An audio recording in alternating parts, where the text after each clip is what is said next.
All right. Afternoon, and thanks everybody for joining today. It's nothing like a network security talk to really pull people out of the woodwork. A lot of familiar names and some new ones as well. So thanks everybody for joining in today.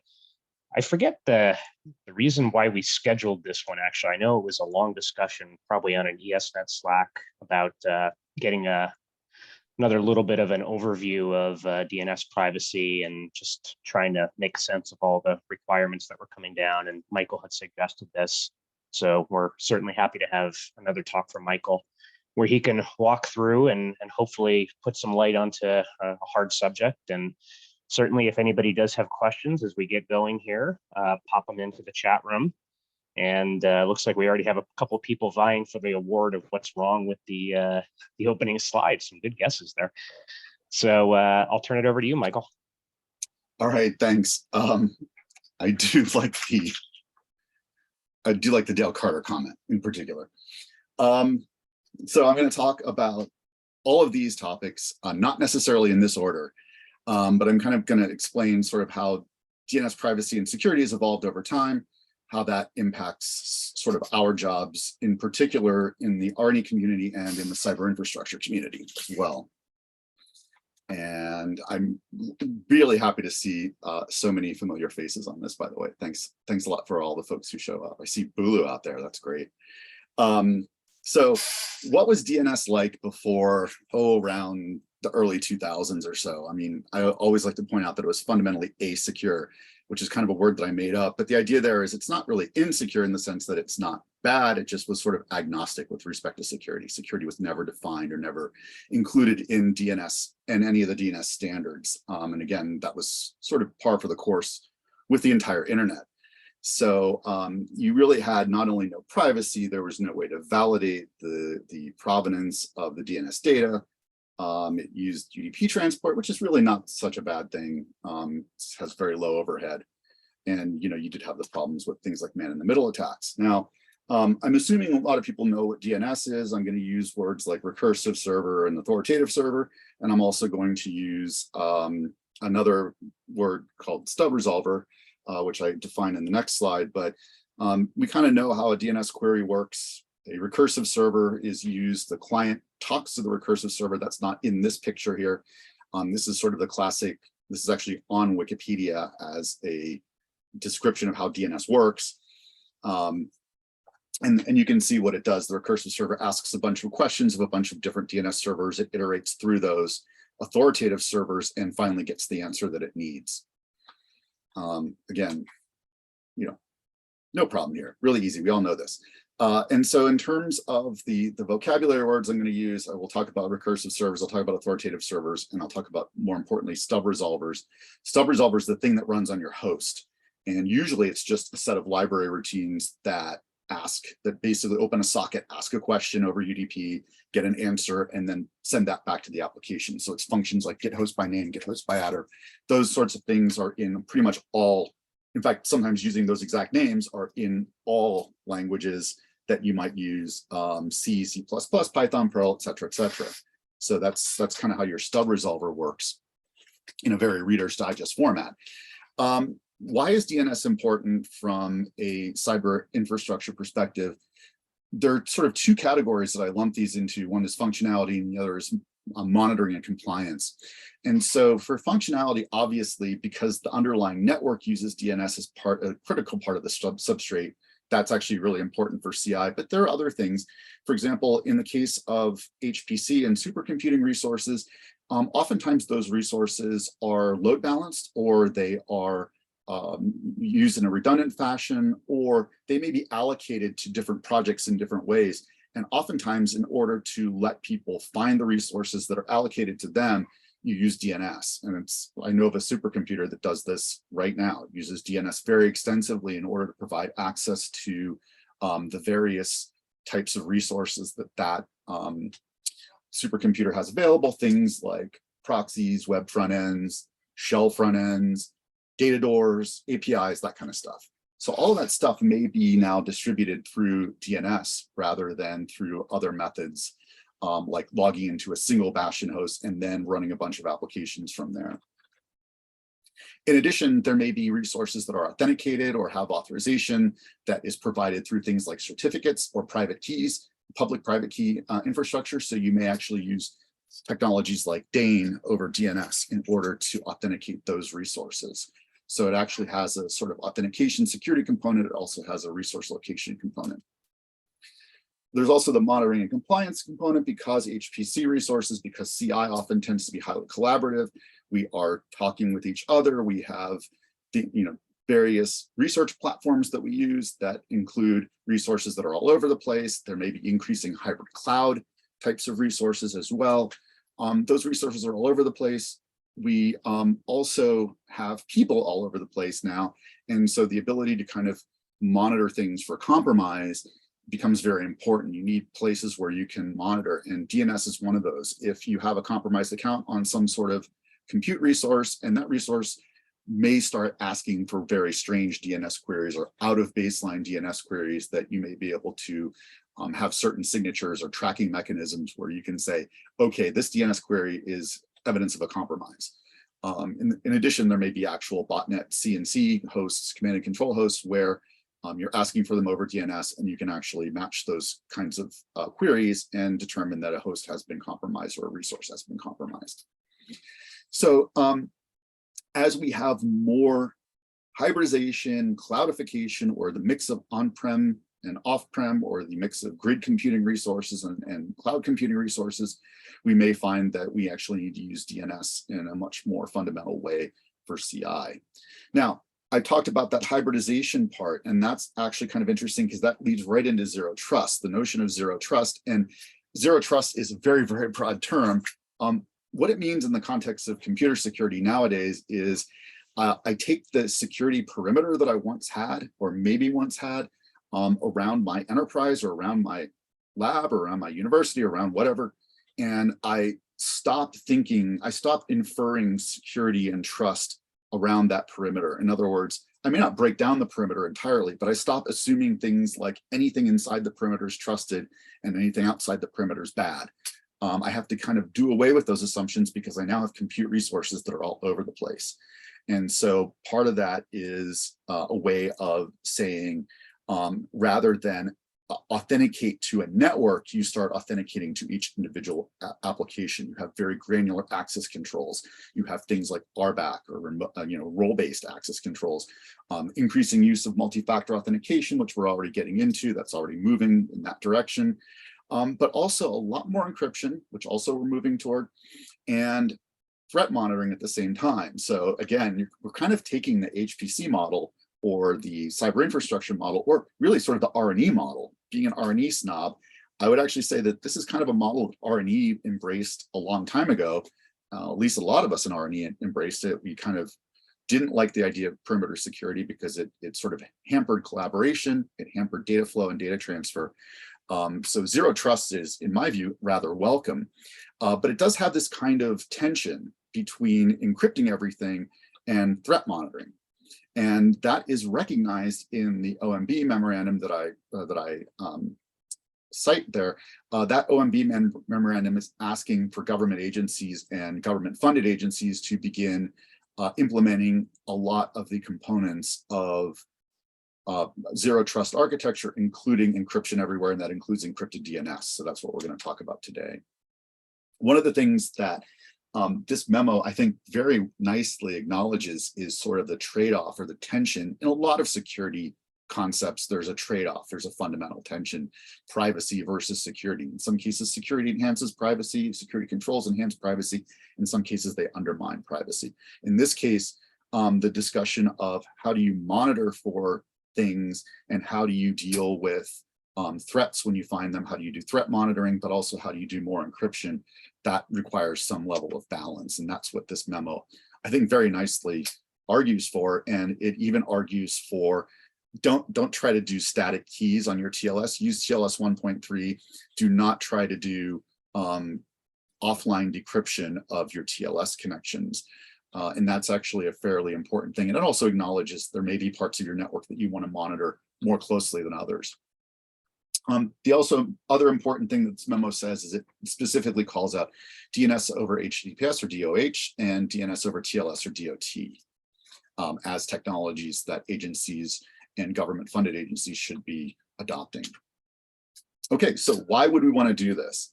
Let's take a look at the problem statement. I might be in an internet cafe somewhere. I might be logging into a resource that is being provided to me as part of my lab or university, and I may not necessarily want everyone to know why I'm going there or that I'm going there. Maybe there's some proprietary research that I'm doing. Maybe there's some tech transfer implications. Maybe there's some intellectual property issues. I may not necessarily want to be all that visible in what I'm doing. And so in the case of doing a regular DNS query, it can give away the resources that I'm trying to get to, and it does this in a very easy way. Here I am doing a DNS query on my computer, and here you can see what happens when that DNS query is sniffed anywhere on the wire between the computer that's doing the query and the recursive server. Here's a Wireshark output, and you can actually see the last two packets in that Wireshark 9 and 10 in that Wireshark output are actually showing, they're actually showing the query and the answer. And you can see here's the answer right here in the packet. So this is all going through in clear text. It's all very easy to decrypt. So the first solution that we do here is let's just do what we do whenever we have an insecure protocol that we want to make secure, wrap it in TLS. Why not? Because that's what everyone does when they have an insecure protocol. We did it with OpenFlow. We did it with, obviously HTTP. That was the first one. We do it with everything. So let's just wrap it in TLS and go from there. So we basically take an existing DNS wire format query that we would otherwise just run over TCP and ordinarily run over UDP, but DNS can also operate over TCP. So we take that TCP version of a DNS query and just wrap it up in a TLS handshake, and we're done. We do a standard TLS handshake, very easy. TLS 1.2 and 1.3 are generally supported. Most of the DoT stuff you're going to see is right now still using 1.2. So that's great. It's fairly simple. It does have the overhead of TCP and the overhead of TLS on top of the overhead of TCP. So it does add a lot more overhead than a plain UDP query, but it does actually fairly easily work from, at least in relatively unloaded environments.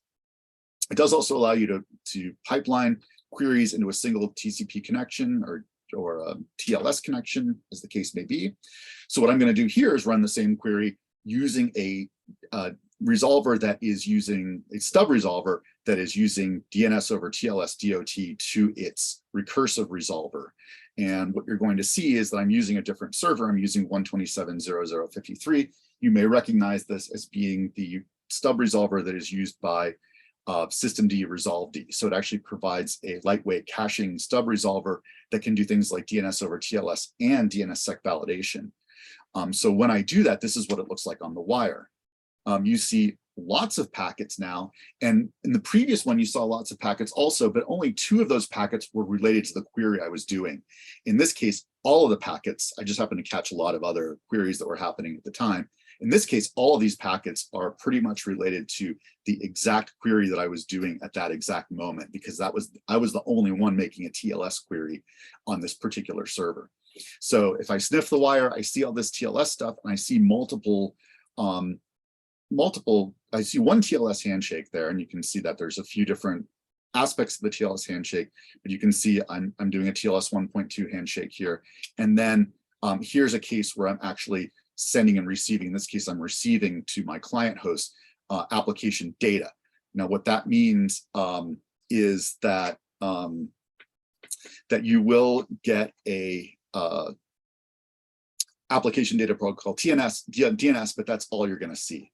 So we do know that it's port 853. We do know that it's using DNS, but we're actually doing it over TLS. You can't actually see what the actual query is. I couldn't help but notice Jimmy Karianis said not one single IPv4 packet here. The one thing that is IPv4 is that systemd resolved uses an IPv4 loopback interface because it uses it in the loopback /8.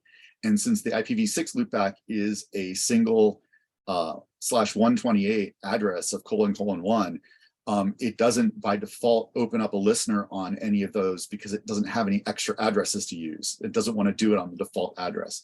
I don't know if there's a way to get systemd resolved D to use IPv6 specifically and use the main loopback interface. So that's the only IPv4 that you're going to find in here, by the way. So in fact, this is actually our IPv6 only enclave where I'm doing a lot of this testing. sorry, Jimmy. Okay, so so you can see though that like I can't see the packet. Okay, so that's great. Problem solved, right? Well, some of the quote unquote web people out there didn't really see that as fully solving the problem for a couple of reasons. First of all, they wanted to be able to control in some respects how DNS resolution was happening because they understood that DNS resolution did cause the user experience of their websites. You know, if you're going to someone's website, if your DNS server is slow or if someone's DNS server is slow in the path, then that actually affects your user experience. You may actually have slowness that may look like the website is slow, but it's actually your DNS server that's slow. And that's one of the reasons why a lot of the major content providers like Google and Cloudflare decided to set up their own DNS services because they figured they could optimize them. It wouldn't be an afterthought. They would actually try to make them really fast for people to be able to look up their resources. And so their websites didn't appear to be slow. And so that's partly what the motivation for DNS-over-HTTPS was. But then also with the increasing move toward privacy, people wanted to be able to not only encrypt the DNS packet, but also put it in a regular HTTP 443, port 443 transaction. Okay, and so the interesting thing about this is you can not only pipeline DNS queries into a single MUX HTTP2 connection, but you can also mix it in with other HTTP traffic. So that means that you can just be doing DNS queries and other types of HTTP gets and posts all over the place, getting HTTP data from the same server, and that server could actually be proxying your DNS queries for you. That's a little weird, number one, for a few reasons, and I'll get to those in another slide, but it's also, you know, it kind of does something that kind of made a lot of people skittish, which is, first of all, it uses the well-known HTTPS port. So it essentially creates a protocol obfuscation. That's a phrase that I've never heard anyone but me use that, but I really like it. So I'm going to keep using it. And essentially what you're doing is you're hiding your DNS queries in some completely different kind of traffic. With port 853, you actually know that that's a DNS query over TLS that's happening. But if you just see a bunch of 443 traffic, you don't necessarily know that that's an HTTP DoH packet that's actually going on. It could be any kind of HTTPS that's happening. And the only way we really know that there are DoH queries happening is because in practice, everyone uses sort of the well-known DoH servers or the well-known public DNS servers. So your Cloudflare DNS, Google DNS, Quad9, and some of those other ones, they all support DoH, and they also support DoT, by the way. But we can kind of know that that is happening because we know that you're using a well-known DNS server. The other thing that is kind of tricky about this is that it provides two levels of caching. So we know that name servers cache. We can specify times to live or TTLs in our DNS records to basically tell name servers to when to expire those records and refetch them. So again, when we have CI resources that we're trying to load balance or we're trying to provide access to where those may be shifting because of, for resiliency and redundancy reasons or because of load reasons, we may basically want to have very short TTLs on those. So I've seen TTLs of as low as 20 seconds, sometimes 60 seconds. That's generally tends to be a more common one in case of load balance resources, but I do see for some types of supercomputer resources, I've seen TTLs as low as 20 seconds. So that's nice, but if you have HTTP caching and browser caching and other things going on, you may have caching of DNS records that is actually lasting much longer. So you don't necessarily know that that all of your applications in the pipeline are going to honor those TTLs, and multiple applications and multiple things may be doing the caching. So that presents a problem if you're actually trying to distribute resources. One of the other issues is that at least one of the big browser vendors wanted to enable this by default. And that leads to a bunch of issues. One is that you're basically changing users' DNS settings for that particular application without the user's knowledge or permission in some cases. Now, if I have a web browser and let's say I have two different web browsers, I might have two different DNS servers that are being used by those two different web browsers. Those DNS servers might provide different answers based on things like where they think I am geographically, or various content distribution networks that are in their vicinity versus in my vicinity. And I might get a different user experience based on the browser that I use.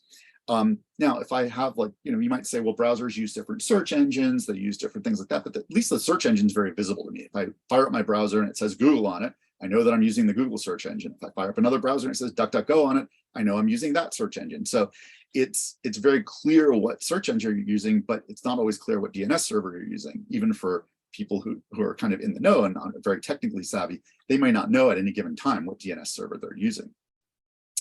So there are a lot of cases where we maybe don't want this kind of protocol obfuscation. And certainly if we have to do compliance, like we have to do DNS filtering, protocol obfuscation, it makes that very hard. And also, if you're using someone else's DNS server, like a website's DNS server or Cloudflare's DNS server, that also makes that kind of compliance very hard. So if everyone using Firefox is basically automatically getting around your compliance, then that becomes a problem.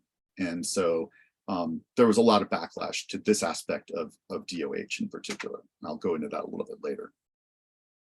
So the people who were doing these standards basically said, well, if we don't create the standard, people are going to do it anyway. And yeah, that's true. But the main objection a lot of us had was to, basically doing this as a default thing. Basically telling without users' consent or without enterprises' consent that you're going to do this one change that's going to change the way the user experience is, and also potentially change and create compliance issues and security issues. Now, the other thing that was sort of interesting in this is the use cases they use to try to figure out whether people, why DoH would be a good thing from a privacy perspective was very limited. It was basically, assuming you had an evil ISP, or assuming you were in an internet cafe that had an evil cafe owner that was trying to, sniff all your DNS queries and figure out what you were doing and try to monetize that somehow. People sort of got the idea of like, well, why is Google any less evil than Comcast? What is it that makes them any less evil? So basically, people started to push back against this. I know that there's a very good, I know that some of the firewall vendors actually put in mechanisms to block the well-known DNS servers. So there's been a lot of stuff in terms of how we've interacted with DoH over time. And I think one of the good aspects of this is that the conversation, I think, worked out pretty well. And a lot of the browser vendors sort of got the picture, and the web people got the picture that this is not something that we want you to mess with in an enterprise environment or even in a cyber infrastructure environment. Okay, let's just talk a little bit more about how DoH works. What I'm trying to do is illustrate the fact that it doesn't use DNS wire format, it uses HTTP2 wire format in order to produce a DNS query. So there's two ways you can do it. You can either do an HTTP GET or you can do an HTTP POST. If you do a GET, it's a very simple thing. You just basically append some aspect of the URL. Usually it's DNS query is the endpoint you use for your URL. And then you put the query at the end of that. That query is encoded in base 64, what's called base 64 URL, essentially. So it's not standard base 64. Most of the base 64 encoding for the domain name is somewhere in here, but the rest of that has to do with certain parts of the URL and the query and other stuff that gets embedded into a base 64 URL encoding. And then you can see there's otherwise an HTTP2 header in here.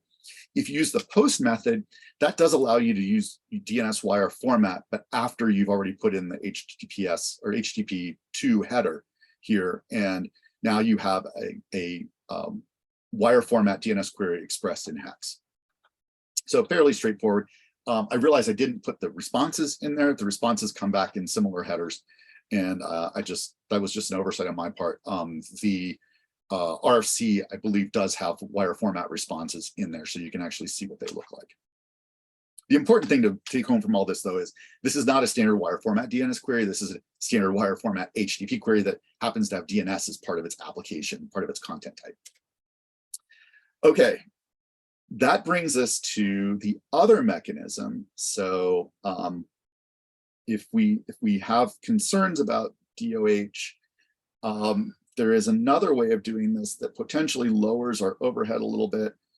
Certainly from even from a DoT perspective, it lowers the overhead, and certainly from a DoH perspective would lower the overhead, and that is using DNS-over-QUIC.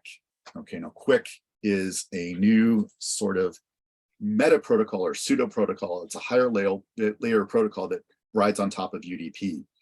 It is very conveniently located in RFC 9000, which you can remember easily, and unlike other methods of trying to do sort of streaming protocols like SCTP, it doesn't require modifications to kernels. It runs entirely in userland because it's using an already existing UDP transport layer.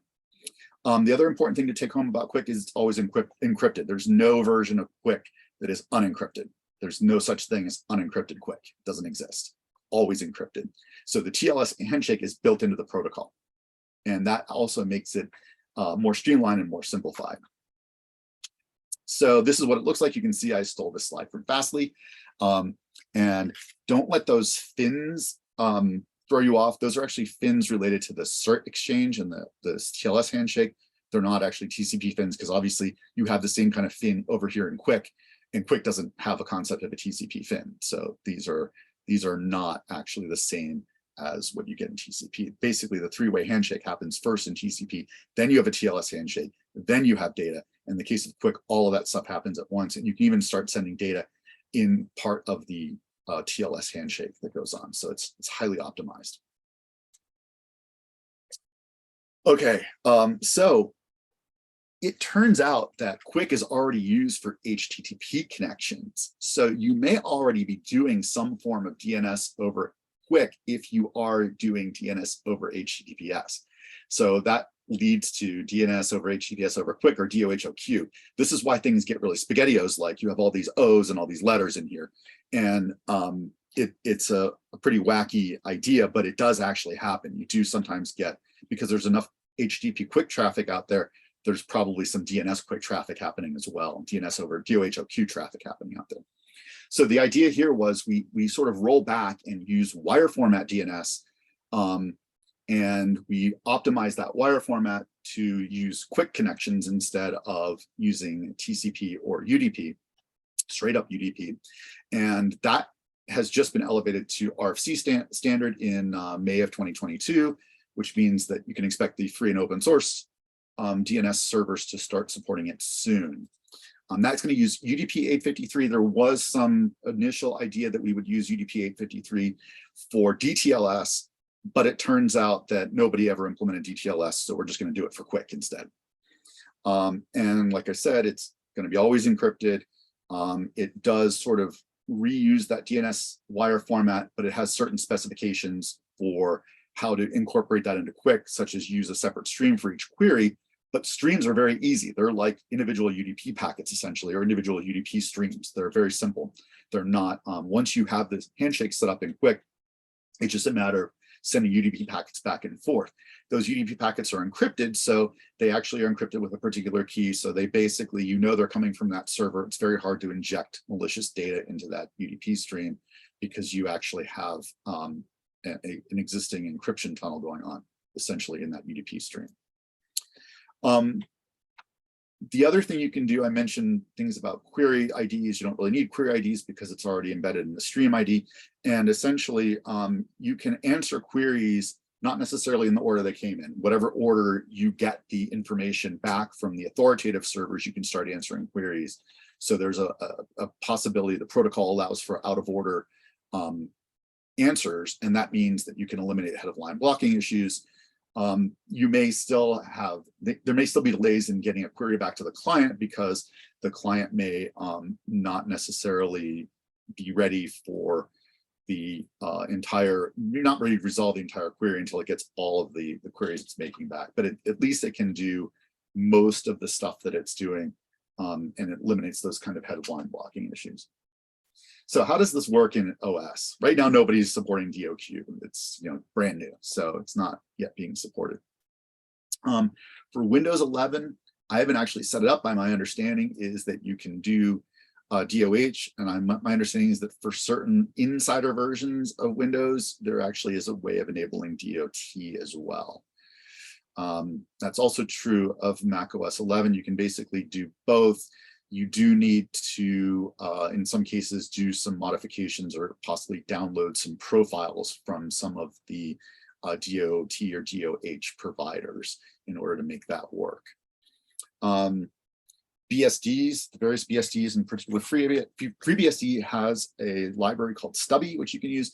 FreeBSD also comes bundled with a version of Unbound, a lightweight version of Unbound with a very lightweight configuration. You can enable DNS-over-TLS or DNS-over-HTTPS DoH. You can enable that on that version of Unbound as well, since that's actually built into the base system.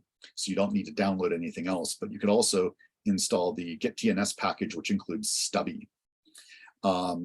And no, Michael, sorry, I can't comment on Mac OS 12. I think it's going to have both DoT and DoH, but I don't know for sure if it has DoQ yet.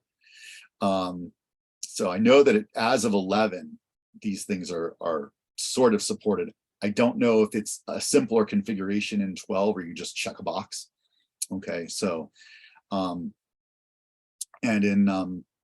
moving on, that's also similar to the way it is in Android, by the way. If you do Android, like for example, even on my ancient phone that still has Android 9 on it, sorry, yeah, I do need to fix that. There's just a little thing for private DNS. You just check off private DNS and it starts doing DoT. There are newer versions of Android, obviously, that can also do DoH.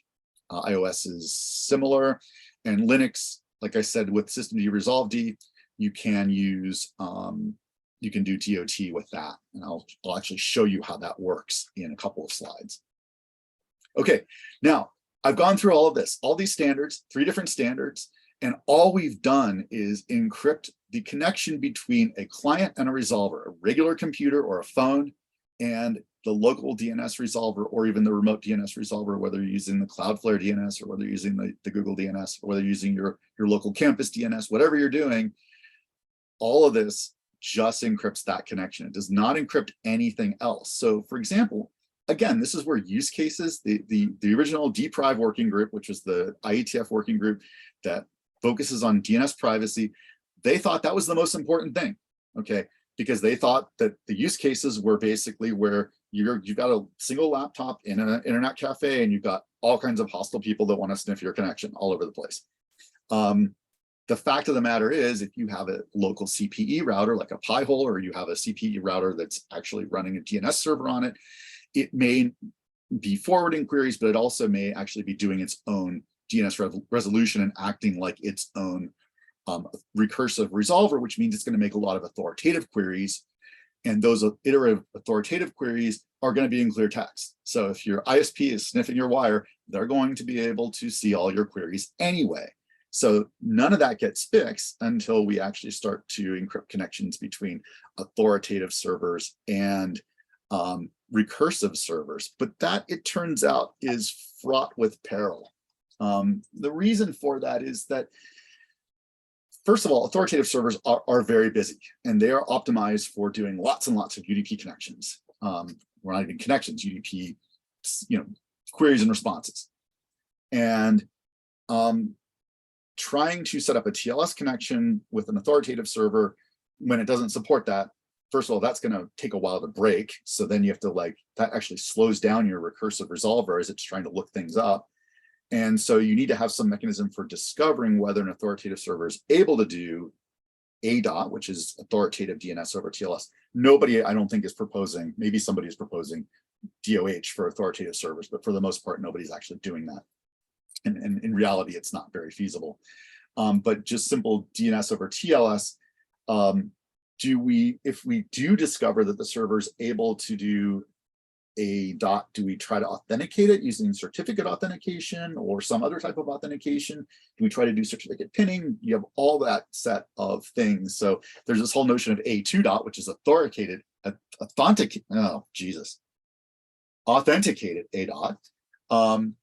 But do we try to do that, or we just try to do opportunistic A dot? And so those are still questions that are being hashed out. A lot of the sort of web PKI people say, oh no, you have to do authenticated everything. So you have to make sure you validate all those certificates. And the question is that just too much overhead for the recursive to authoritative connection? Maybe authoritative DoQ would be better. I don't know, because it's got such a short overhead. Maybe it would be easier to do. Not sure. So the only thing we've been able to do in the meantime, and this doesn't really solve all of the use cases, like the CPE router I just mentioned, doesn't really solve that use case, but it does solve use cases where people who have access to things like root name servers are able to basically sniff what people are looking for on those root name servers and make lots of inferences about that. So, a company like VeriSign, which operates a bunch of root name servers, could be taking lots of data about what you're trying to actually look for. And the reason for that is that when you ask for a DNS query, you first ask the root DNS servers the entire query. And the root DNS servers are going to tell you, well, I don't know about that. I'm going to tell you about this server, though, that I do know about. And so you iterate through that process, but you don't really need to do that. And that's what QNAME minimization tries to do. So if you look at the DNS query, basically every server in this stack here is getting the same query. They're getting www.wikipedia.org. Okay, so that's not really necessary, it turns out. We know the root name server doesn't know anything about Wikipedia. So they're just going to know about org. And so we can ask the root name server just about org. That's all we need to do. So if you look at a query that's being done without QNAME minimization, here's an example of the query. I haven't shown the responses. I just want to make this slide very clean. I don't want to show all the responses from the servers or any of the other queries, like for DNSSEC validation. You'd be querying for lots of DNS keys and things like that. So I'm just asking for the A record. And yeah, here's some IPv4, Jimmy, sorry. I am asking for an A record because I'm trying to mimic the query that was being done before but I am using IPv6 until, of course, I get to the Wikipedia servers, which don't have IPv6 servers. So again, back to IPv4, sorry, but Wikipedia, tisk does not have IPv6, does not appear to have IPv6 enabled servers, at least not yet. But you can see what happens. I ask each server for the full query. I don't actually need to do that. I don't need to ask the root server for en.wikipedia.org. I just need to ask it for org. So if I have QNAME minimization turned on, the queries I do look very different. You can see now I asked the exact same query of the recursive resolver, and this is what the recursive resolver asks some of its authoritative servers. It iterates through the authoritative servers, first asking for _.org. Now, underscore, this is a bindism.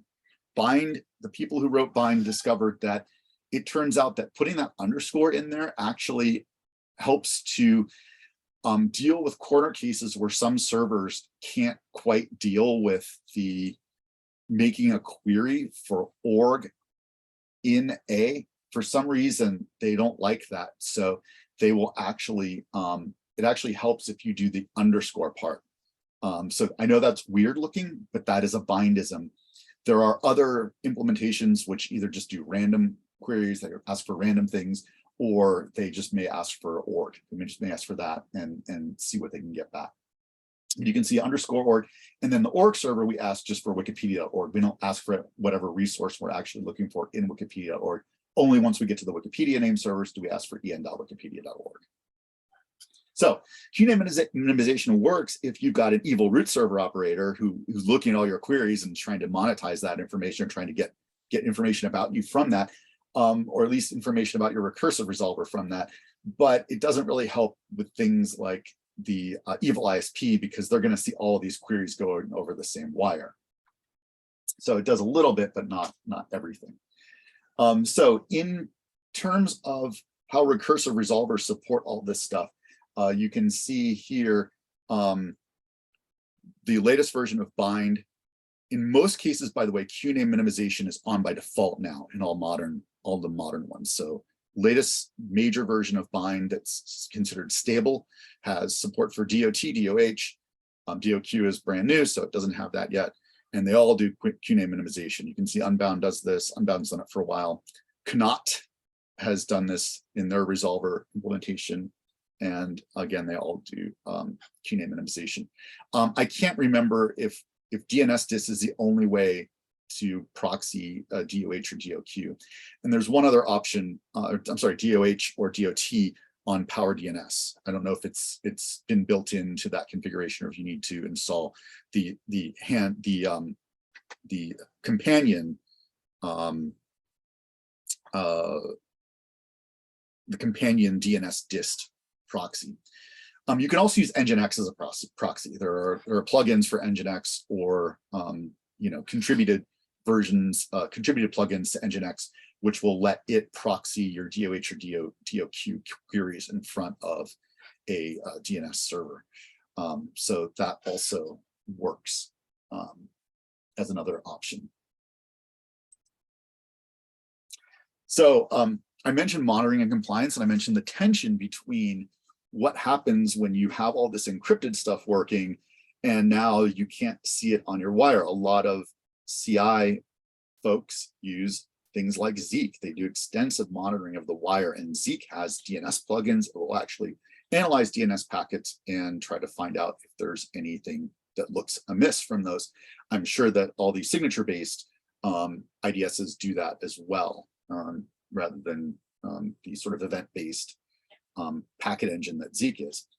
And at any rate, there are probably a lot of ways of monitoring DNS at certain choke points in the network. That starts to become more difficult. If you're looking for an individual client that's possibly compromised based on the DNS queries that it's doing, you can't really do that now if it's doing encrypted DNS. So how do we solve that problem? One way we can do it is query logging. Query logging is been around for a long time. It works. It only provides query logging. It doesn't provide anything else that the server is doing. Like when the server is doing its own queries of authoritative servers, it doesn't actually show you the responses it's getting back. It doesn't show you the responses it's giving back to the client.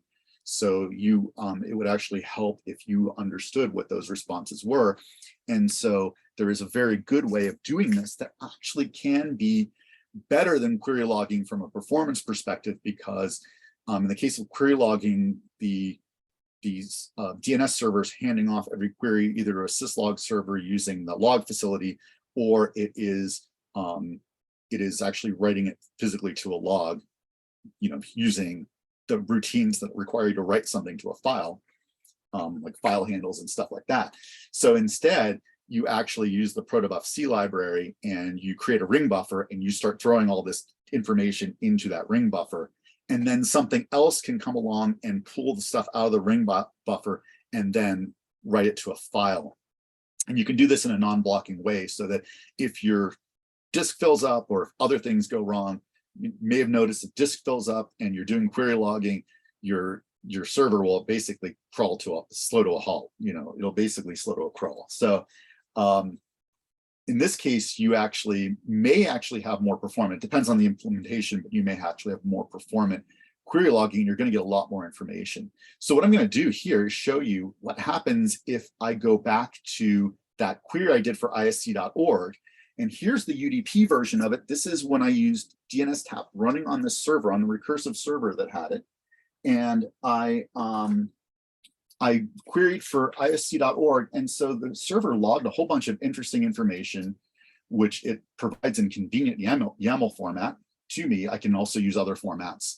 The decoders can do different formats, but you can see what it's doing. It's showing the source and destination address. It's showing the port. In this case, it's port 53. And by the way, in continuation of the SpaghettiOs format, we now use as shorthand DO53 to explain unencrypted UDP DNS. So that's where we actually have that stuff is unencrypted UDP DNS is over DO53. Okay, so you can see this is a DO53 connection. This is a, hang on a second, folks. I'm gonna have to, sorry.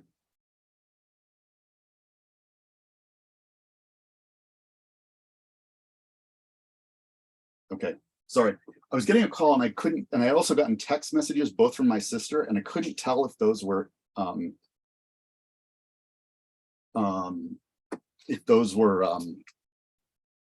emergencies or not. So it turns out they weren't.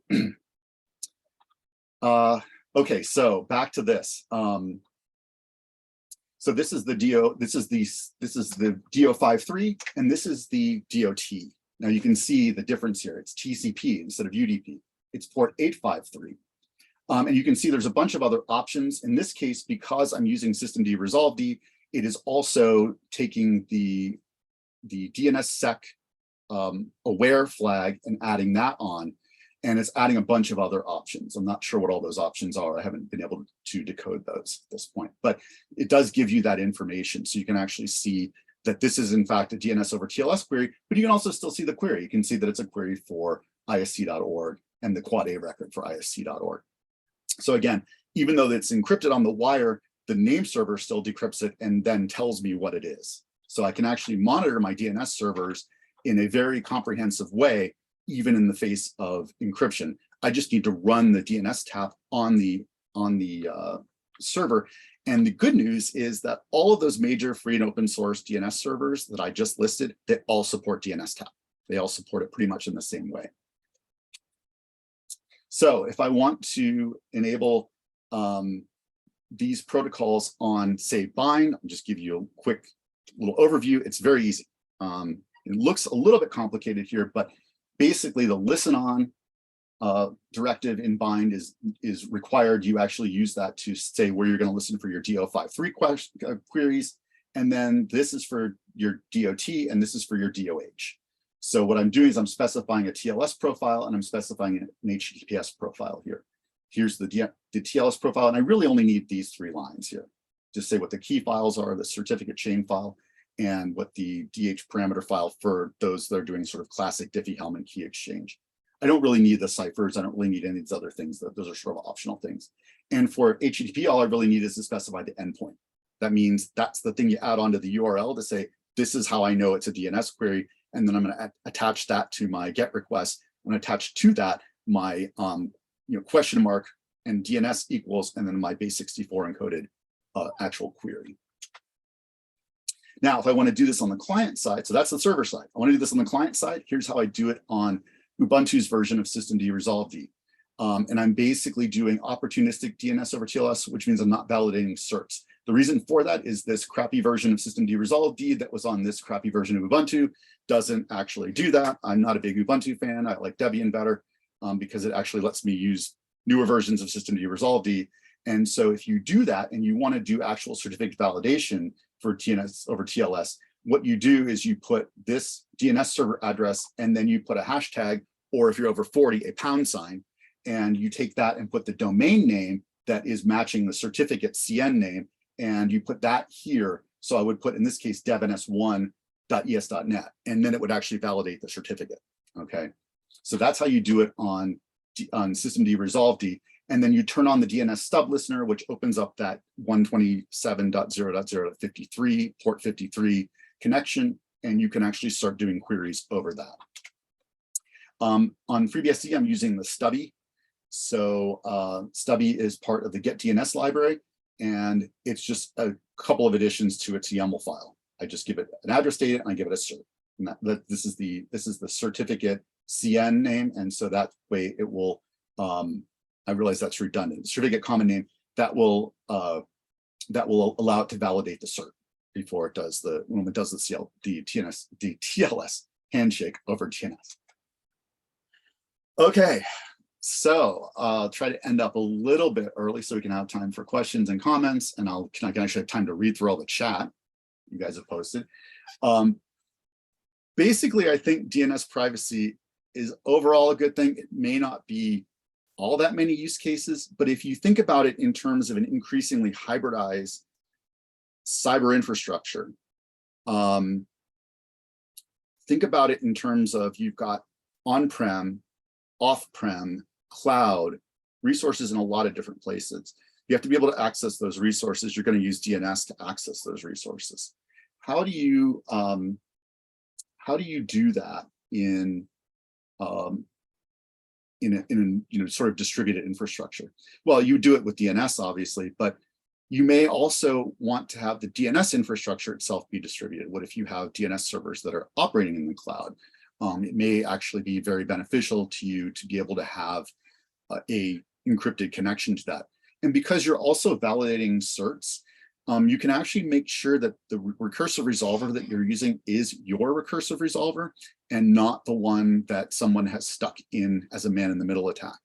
Think about it this way: if you don't authenticate the recursive resolver, then your recursive resolver may be doing DNSSEC validation, but the fake recursive resolver could also tell you it's doing DNSSEC validation. It could say, oh yeah, this is the address, and by the way, I'll set the AD flag to tell you, yeah, I totally validate this, wink, wink, nudge, nudge.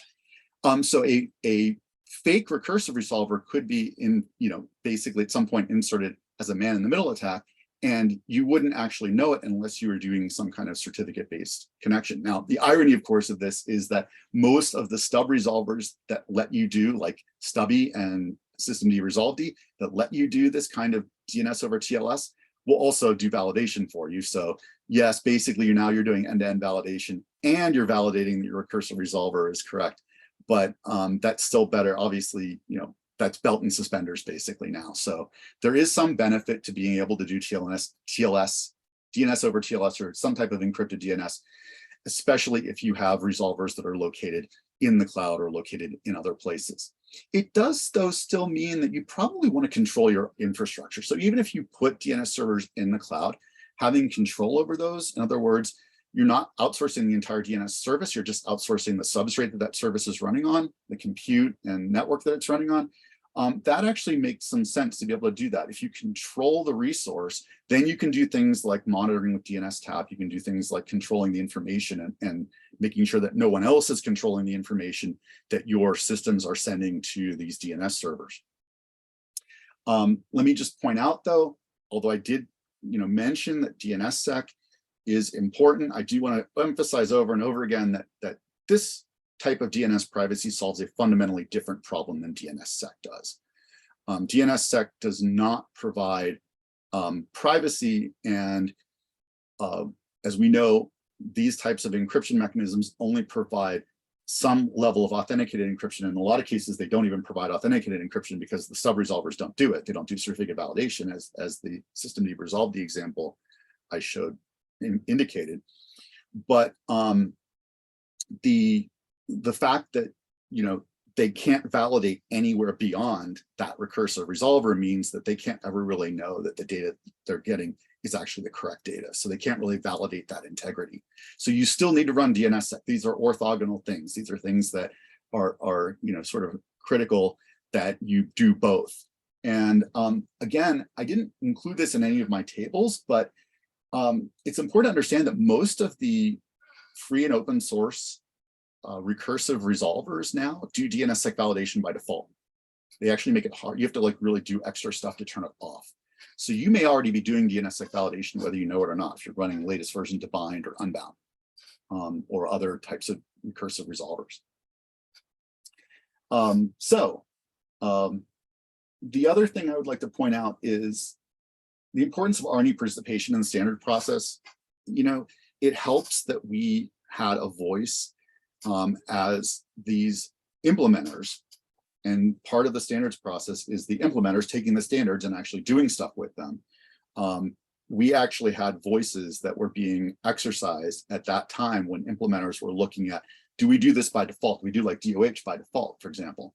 And Mozilla really changed the whole Mozilla Foundation really changed its strategy with Firefox. They were going to just implement it by default.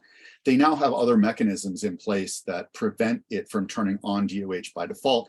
If you've got, like, for example, certain DNS records in your DNS, if you use like an RPZ feed, if you block certain DNS records, then they'll know that you want to assert control over your DNS infrastructure, and so they won't enable DoH by default. And there are other mechanisms that you can do. There are also discovery mechanisms that you can do in DHCP now. So a lot of the work is being done to say, can we instead take the enterprise protocols and let them decide whether we'll give you a DoH aware or DoT aware server, or whether we're going to give you the local server that doesn't do DoH or DoT. And so a lot of that standards work is being done now, but having that voice, I think, really helped kind of change the tune and change the strategy a little bit. The important thing I do want to say is that you probably do want to start supporting these protocols, not just because in some cases, if you work at a national lab or you work at some federally funded facility or a federal agency, you pretty much have to, because it's going to be part of this mandate, but also because you need to be able to do these kinds of benefits that it gives you. And it's also just very easy to support. The only thing that's hard about it is most likely you want to get like real certificates for this. So you want to do a Let's Encrypt certificate or in common certificate, one of those kind of certificates. You can implement the certificates with Acme or however else you want to do it. But the fact of the matter is, you probably want to support this, and you probably want to do it with real certificate validation. So that's pretty much the only tricky part. But since you probably already do that with websites, now you're just doing it for your DNS servers as well. So on that, I'll conclude. I am going to add a resources slide because there are other good presentations about this stuff. But if folks have questions, I'll go ahead and read through the chat and see if there are any questions in there. But if there are other questions and people want to let me, want to let loose with them, I would say go ahead. All right, well, you probably want to scroll up in the chat to about the 2:25 mark. I think that's where the questions started coming in. And I will go ahead and allow people to unmute themselves if they'd like to. I'll just go through the comments really quickly and then have people, if they want to raise their hand, can do that. Hans, you're absolutely right. I think I did get to that a little bit in the slides, but yeah, that's absolutely the way to get around those kinds of DNS protections and parental controls, other types of compliance controls that you need to do, the porn blocking stuff that some federal grants require you to use.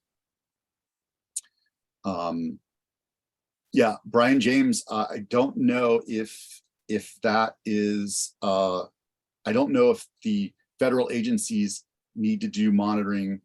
I don't know how that is still plays in this. I know that, again, I showed you the kind of trade-off answer that Memo 2209 gave. And so it'll be kind of interesting to see how this gets implemented. But again, DNS TAP, I think, is a good way to go around that and be able to still apply logging and query logging. Yeah, Klingon protocol, Brian said, you're probably right about that. I think I answered Michael Lambert's question. So Josh, shouldn't those be NS queries in the query minimization, QName minimization? There were versions of QName minimization that did NS queries at first. It turns out that if you are querying a server that does know actually does have records for what you're trying to do, there are various reasons. Let me just kind of back up and just say there are reasons. There are various reasons that you would want to actually do A record queries rather than NS queries. Some of the reasons are that servers don't always give the right answer. There are some implementations that only want to give referrals. They don't want to answer those directly because the reason for that is it's kind of esoteric in DNS, but NS records aren't authoritative if they're delegation records. They're only authoritative if they're authority records in the child zone. So the result of that is that the delegation NS record should have probably been a different record in DNS. We shouldn't have used that same record. So there's some esoteric reasons why you actually do want to make those A record queries. Was the FreeBSD example stubby config for server client? That's for client. That's actually running on my workstation. Actually, my workstation at LBNL. Just FYI, in case anyone's interested. In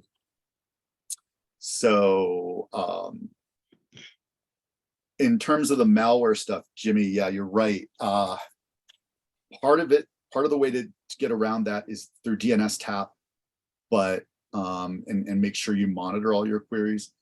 But yes, there's already malware. In fact, even like within a month after the standard being adopted, there was already malware that was using DoH as its query for CNC, for command and control stuff. So this is happening. Yeah. Okay, and Rune asks a question, do we know if certificate authorities will issue certificates with the IP address in the SAN? No, not yet.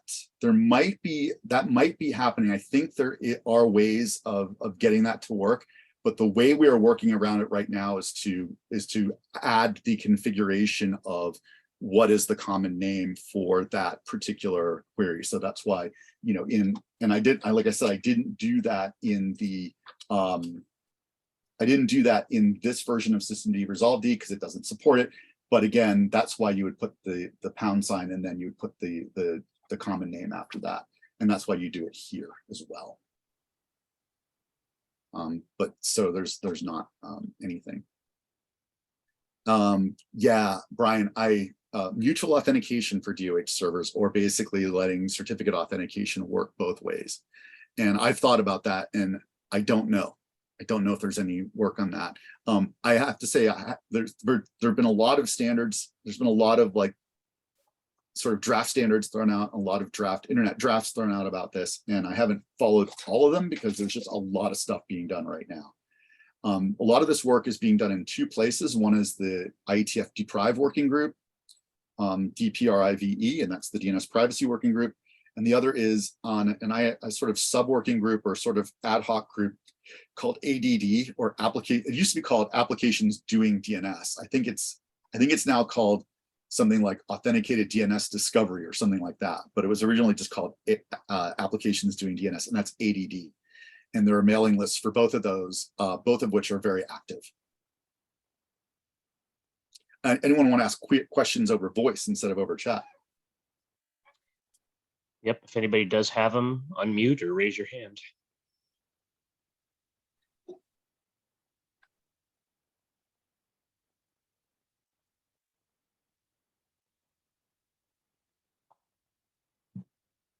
All right, you may have stunned everybody into silence.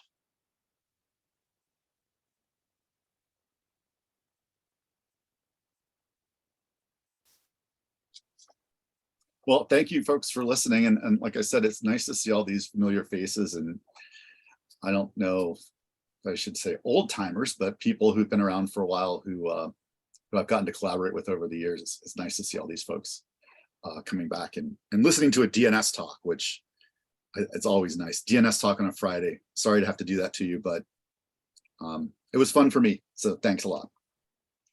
Yep, and thanks everybody. We'll make sure that we get the slides posted and the video posted. And for a while, we will not have any more talks because I don't have volunteers. So if you're still listening, it's time for you to volunteer. Otherwise, we may be out of content, and I find that shockingly hard to believe. So we will talk to everybody soon and hope everybody has a good end of their summer and start of their school year if they're at an institution. Talk to everybody later.